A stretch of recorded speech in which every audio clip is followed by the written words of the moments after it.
Up next, we've got Silk Napuck Tangsanakun, who is in charge of Southeast Asian marketing at CASETiFY, and she's here to reveal the story of how CASETiFY managed to change the marketing game.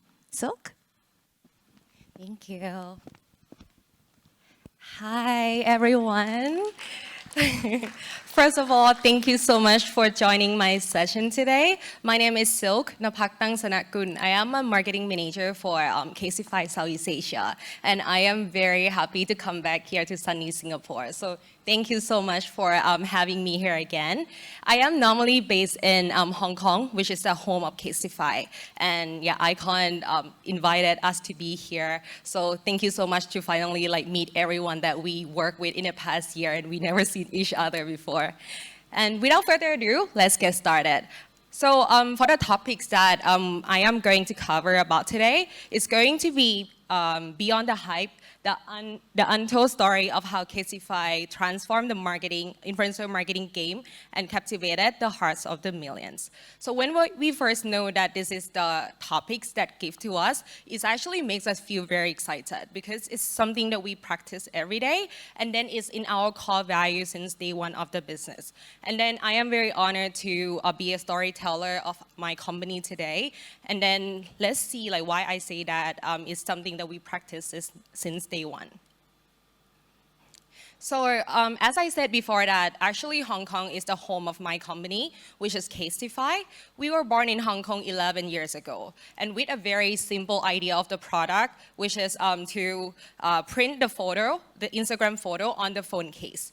So normally, the pattern that we saw coming in from our customer at that time was when the customer liked our phone case, they also posted on their social media. They took a photo with a mirror selfie with themselves in it, and then some of their friends might be like, "Hey, where did you get your phone case? Where did you get it customized?" And that's why it also came into the loop that the conversion to the customer to customer like this. And that's why it's something that we practice naturally to do influencer marketing. Even at that time, we didn't know that it's actually called influencer marketing. And accordingly, at CASETiFY, a little bit back, at CASETiFY, influencer marketing, the community and also the customization are something that we hold very close to our business. And that's also because we grew up with it and it's in our DNA. But when some people ask us why are you still doing influencer marketing? How that matters to your brand, it's actually very hard for us to answer. But something that we always ask ourselves for sure is, since 11 years passed by already, how we can still make the influencer marketing still relevant and evolve to our business. And we always ask ourselves every day as well if it still reflects to our brand value. And yeah, that's why we also want to talk about this today as well before we go into the influencer marketing part. So in order to stay relevant and also evolve, one thing that we believe is that it all started from the brand vision and also our products. So here is the brand vision that we have at CASETiFY. We integrate arts and technology in exciting new ways to inspire creativity for everyone, everywhere, and every day. So with the value and the core vision that we have at CASETiFY, it also stems to two of the questions that form up our product. The first one is, what does it give to our customer? And the second question is, how does it make them feel? So let's start with the first question. What does it give to our customer? The first thing is the protection and also the durability. But it's actually the protection that also doesn't compromise with the style, because at the end of the day, we don't want our customer to feel oh, we are holding brick to work every day. It's very heavy, it's super bulky. That's the last thing that we want to happen. So that's why we also work with many of the brands and artists around the world to give more selections to our customer. You can see that we also work with Barbie, Blackpink, Disney, Mickey and Friends, and the latest collection, which is The Mandalorian. Not only that we can provide more style for our customer, But another thing that we also aim for is for them to be more expressive, more connected, and more creative as well. And this also answers the second question of how we want our customer to feel by using our cases. And then last thing that I want to touch on before we move forward is in terms of our sustainability. One thing about phone case is it used a lot of plastic, especially the virgin plastic. That's why CASETiFY also has the program called CASETiFY that has a closed loop of the recycling program that it used the old phone cases and then manufacture it into the scraps and then produce the new phone cases again. So at this by doing this, our customer can be ensured that they are not destroying the environment. So that's also another feeling and also the kind that we also want to give to our customer. So these are the glimpses of what we have here at CASETiFY. And the reason that I am talking about that is also is going to lead to our marketing strategy. One thing that we firmly believe is the foundation of the company, including the product and vision, is also should be reflecting to the influencer marketing strategy that we have. And the next question is, why CASETiFY is still doing influencer marketing until this day when 11 years already passed by? The first thing is about the brand exposure. When we talk about the brand exposure, most of the time we talk about the brand awareness, brand recall, or the product recall from the ads. But one thing that we believe about influencer marketing is that it can also touch on in terms of the middle funnel and the lower funnel as well. Because by working with influencer marketing, it helps us to create more of the contents and then can tailor the message to match with our objective. For example, if our objective is about conversion, we want to drive the sales of our new product, we can also ask the influencer to focus on the key trigger that we think will let the customer purchase. We can have the promo code there, we can have the link on the bio. So as you can see that it can be tailored to fit with the objectives that we have.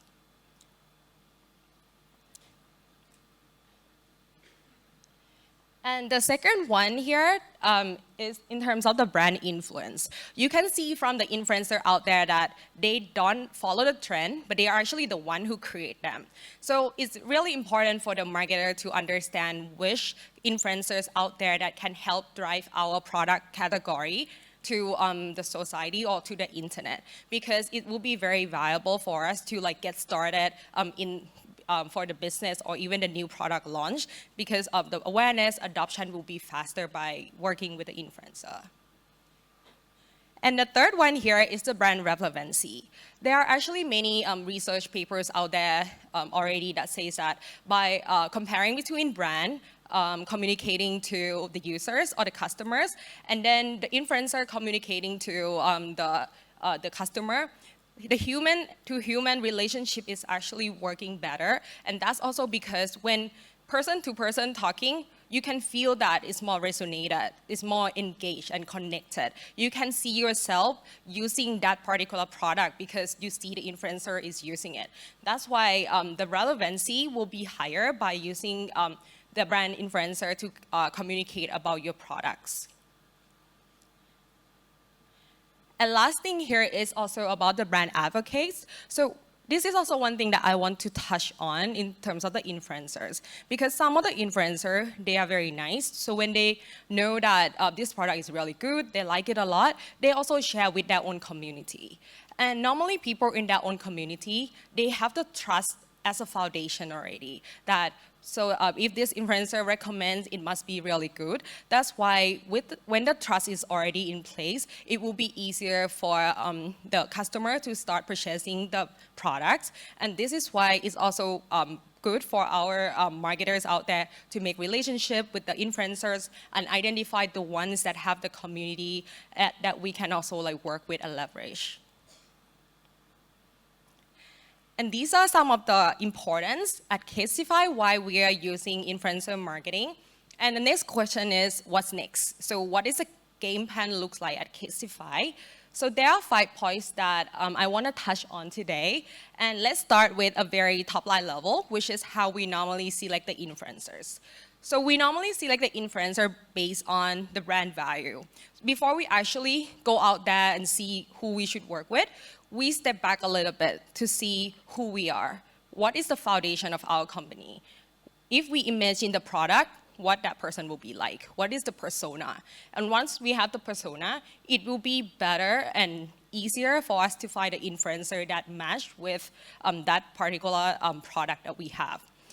And then one thing to be very aware of is that there might be some case that we can also misinterpretation about the persona as well. For example, like at CASETiFY, we want to be playful, but we don't want to be goofy. So we also have to take time to research a little bit more if that KOL actually matches by watching their video, reading the comment sections to understand them a little bit more. And then when we are sure, and then we will just go ahead and work with them.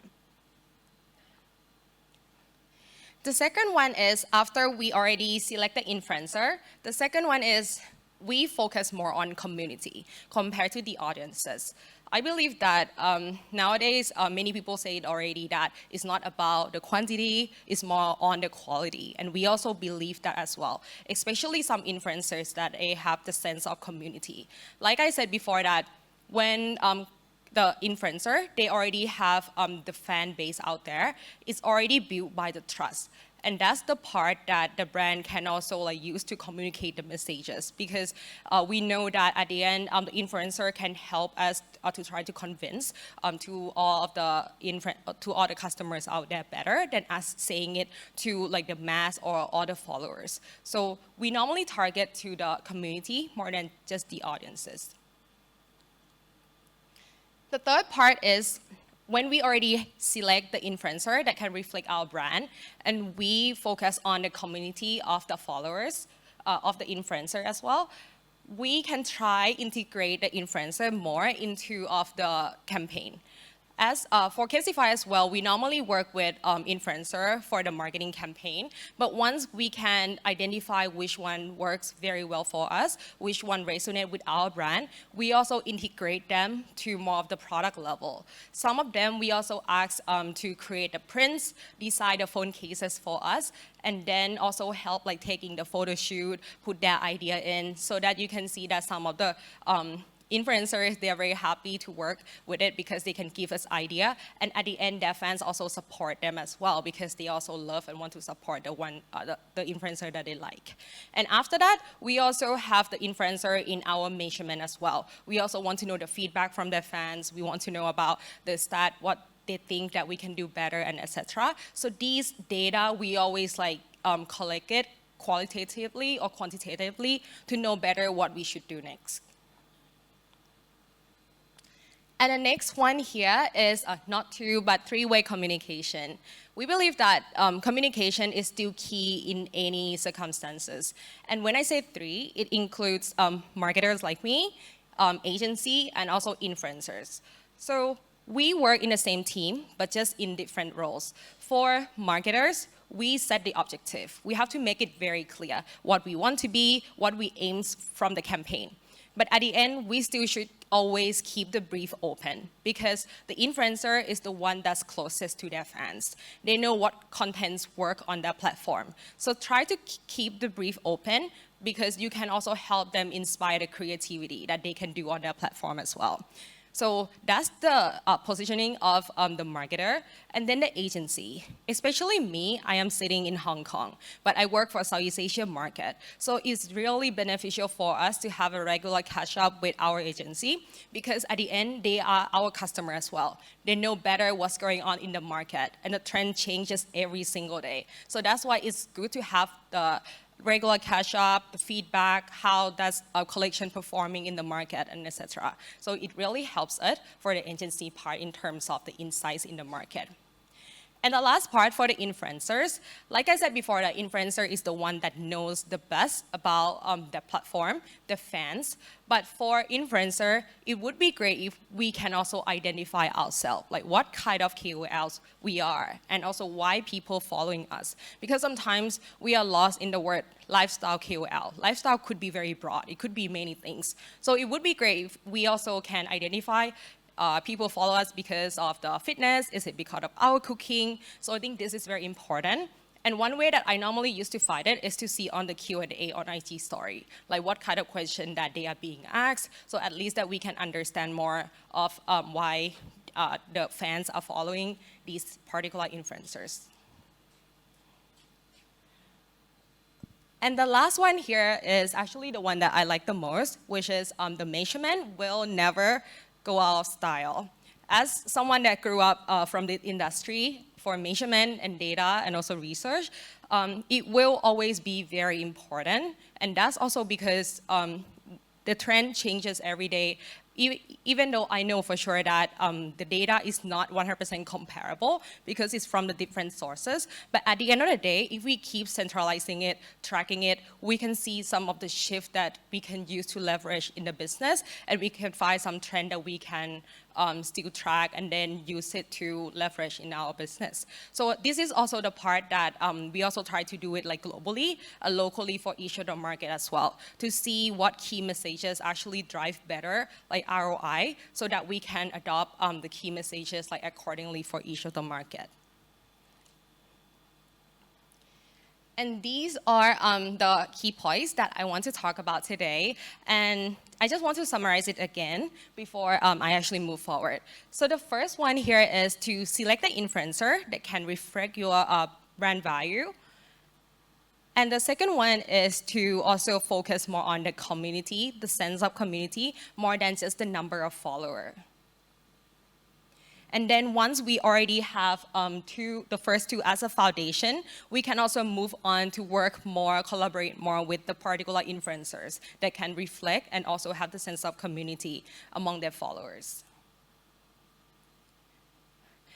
The fourth one here is always keep being up to date, try to catch up with the influencer and also the agency, have the communication flowing from every of the parties to make sure that we are on the same path and also can help suggest each other.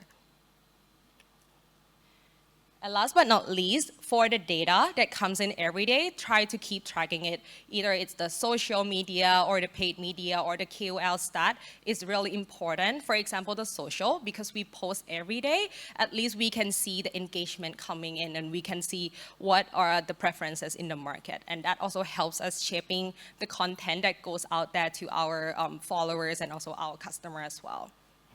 So these are actually the 5 core what's next that I want to talk about today. But one thing that I also want to point out is that the trend like this, it changes every day. Like if CASETiFY will talk about the influencer again like next month or next year, it might also change as well. So I think in this case, it's better for us to understand like the foundation of our company, what the core value is, and be very strong in terms of our brand persona. And after that, we can develop the marketing strategy to fit with it accordingly. And that's pretty much it for the presentation from CASETiFY today. And just in case you haven't followed us, we already have our Singapore account, CASETiFY_SG. So please follow us on Instagram as well. And if you already have the CASETiFY phone case, you can also tag us. We want to see what Singaporean people like. And I will be around here today and tomorrow as well. If you have any additional questions that you want to know more, please feel free to come to me anytime. Thank you. Thank you, Silk. Now we talked about you. Q&A. I'm going to invite you for a Q&A with me right here. Just a really quick one. Thank you so much for that Thank sharing. you. So I actually looked at the numbers and I found out via a CNBC article that CASETiFY brings in a whopping $300 million a year. Given that the primary product is phone cases, that is crazy impressive. But what is one of the perhaps the proudest campaign or the biggest campaign that you guys have ever done that you personally are the proudest of? Can you share with us? Sure. So I would say that one thing about all of our campaigns is that we always ensure that at the end of the day, when we push something out, it will reflect our core DNA. Like for example, being creative, being fun. Yeah, so, and going back to the question of which one is the one that I am proud of the most, I think it might be, there are actually many, but I like the campaigns that we locally activate with the local artists, because you can see that our collections, mostly it could be with like a very big brands out there, but sometimes when we touch on the local market, work with the local artists, it's not only meaning that we want them to create the prints or the cases for us, but it also helps us to support them as well as like a local artist and put them more on a global perspective. So I think that's are the cases, the campaigns that we are really excited about and we're really happy that we got the chance to work on. I'm going to ask a question that might be a little bit tricky, which is you guys have worked with some of the biggest influencers in the world, all the way up to K-pop stars. They are using your phone cases. How did you guys get there? I'm very interested. How did you guys manage to reach out to these people? So I think we also have our own connections like around the world, because I think many people always thought that we are the US brand, but actually we are from Hong Kong. So I think many times it all started from like people, like just a human liking our cases. Like for example, like some of the celebrity out there, we just gave them the phone cases and they help us like taking the photo, doing mirror selfie without us actually asking. And that stemmed from because they liked our product. And that's why we try to have the variety of selections on our website to ensure that at the end of the day, you go to our website, there will be one case that can represent your style. Or, yeah, you like it. That's why you'll be willing to take a photo or mirror selfie and show it on the internet. What is the latest product that you guys just released? Is that something you can reveal right now? So we actually have a lot like, in a month. If any agencies out here that work with us already, you know that we have a lot. But the one that's very exciting for me right now is the Mandalorian, because I am the fan of the Grogu. Yeah, so I am also following the series as well. So yeah, I'm very excited about it. And we also have a special case, which is the Grogu AirPod case. You can go to the website to check it as well. It's really cute. All right. I know you talked about not necessarily following trends because they change so quickly every single day. But still, I am curious, what is the latest trend right now in influencer marketing? Is it which platform or which platform, let's say for example, are you guys most interested in right now? I think this question is really challenging to answer because I manage 5 markets and the trends that we see are all different. So I think is no one size fit all for sure for this question. But one thing that can shed a similarity that we can see is a sense of community. Because when we work with any influencers, we also track the ROI that comes in from working with them as well. And I think when we work with the KOL with the sense of community, with the support from their fans, it helps driving to the conversion more. So I think this is yet one thing that I see similar across the markets. So what I'm hearing is, number 1, don't chase after the trends. Number 2, build a community strong enough that you're able to depend on. And number 3, always stay true to yourself. Yeah, so I still stand very firm that I think a good marketing campaigns, it stems from a very good brand foundation. Like we have to ensure that our brand value, it delivers on our product, it delivers on our brand campaigns, and through the influencer as well. And I think in that case, it will be easier for the end customer to understand who we are and why they have to have our products. Yeah, thank you very much. And from a small store printing photos on the backs of phone cases all the way to a mega brand, this story has truly been inspirational. Thank you very much, Silk, for sharing so generously with us today.